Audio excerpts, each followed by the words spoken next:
खबरों के अंदर की पूरी खबर, हर खबर की सटीक पड़ताल, आपका भरोसा हमारी जिम्मेदारी।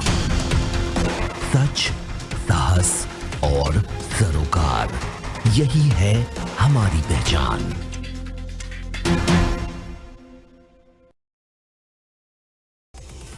नमस्कार, स्वागत है आपका। आप देख रहे हैं प्राइम टीवी। वक्त हो चला है इंटरनेशनल बुलेटिन का, तो चलिए करते हैं शुरुआत कुछ अंतर्राष्ट्रीय खबरों के साथ। अफगानिस्तान में आतंकियों के खिलाफ कड़ी कार्रवाई की खबर है। हाल के दिनों में ऐसा कम ही हुआ है कि इतनी बड़ी संख्या में आतंकियों को मार गिराया हो। खबरों की माने तो ये अफगान आर्मी की बड़ी कामयाबी मानी जा रही है। सेना ने पिछले 24 घंटे में 100 आतंकियों को मार गिराया है, जबकि ऑपरेशन में 45 आतंकियों के घायल होने की भी खबर है।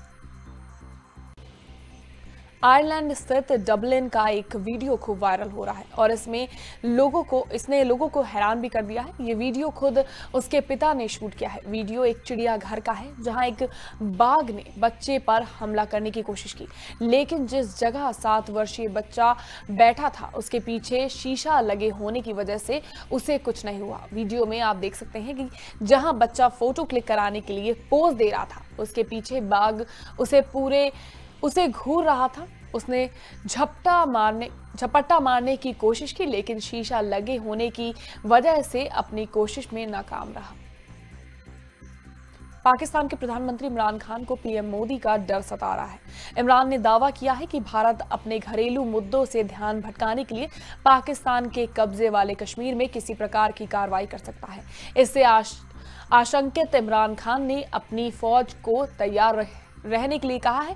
खान ने झेलम जिले में एक जनसभा को संबोधित करते हुए कहा, इससे पहले पाकिस्तानी फौज ने नियंत्रण रेखा पर भारतीय सेना द्वारा बिना उकसावे के की गई गोलाबारी में 2 पाकिस्तानी फौजियों के मारे जाने का दावा किया था।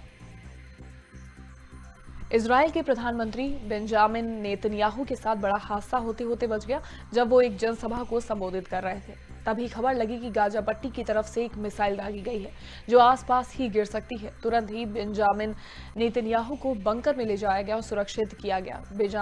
बेंजामिन नेतन्याहू स्थानीय चुनावों के लिए एश्केलन में चुनावी सभा को संबोधित कर रहे थे। हालांकि इस मिसाइल को इजराइल ने अपने आयरन डोम एयर डिफेंस इंटरसेप्टर से मार गिराया।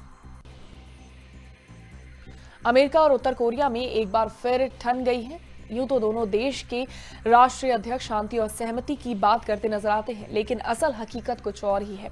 उत्तर कोरिया ने अमेरिका को एक बार फिर धमकी दी है। उत्तर कोरिया ने चेतावनी भरे लहजे में कहा है कि वो अमेरिका को क्रिसमस गिफ्ट देगा। इसके जवाब में अमेरिका ने कहा कि वो इस धमकी से सफलतापूर्वक निपट लेगा। अमेरिका को इस बात की चिंता है कि उत्तर कोरिया एक बार फिर कोई लॉन्ग रेंज मिसाइल टेस्ट कर सकता है। पाकिस्तान के पूर्व राष्ट्रपति परवेज मुशर्रफ को इसी महीने देशद्रोह के आरोप में फांसी की सजा सुनाई गई है। अब इस फैसले के खिलाफ परवेज मुशर्रफ ने लाहौर हाई कोर्ट में याचिका दायर की है। 2007 में देश में इमरजेंसी लगाने के आरोप में परवेज मुशर्रफ को ये फांसी की सजा सुनाई गई। पेशावर की एक स्पेशल कोर्ट ने ये सजा सुनाई है। लाहौर हाई कोर्ट में जो याचिका दायर की गई है उसमें फैसले के पैराग्राफ 66 पर सवाल खड़े करे गए हैं। इसमें कहा गया है कि कोर्ट का ये फैसला जल्दबाजी में लिया गया है, ऐसे में इसे तुरंत निरस्त कर देना चाहिए। मध्य फिलीपीन में क्रिसमस के दिन दूर दराज के गांवों और लोकप्रिय पर्यटन स्थलों में तबाही मचाने वाले भीषण तूफान फनफोन के कारण कम से कम 16 लोगों की मौत हो गई है। प्राधिकारियों ने मध्य फिलीपीन में 16 लोगों की मौत होने की पुष्टि गुरुवार को की।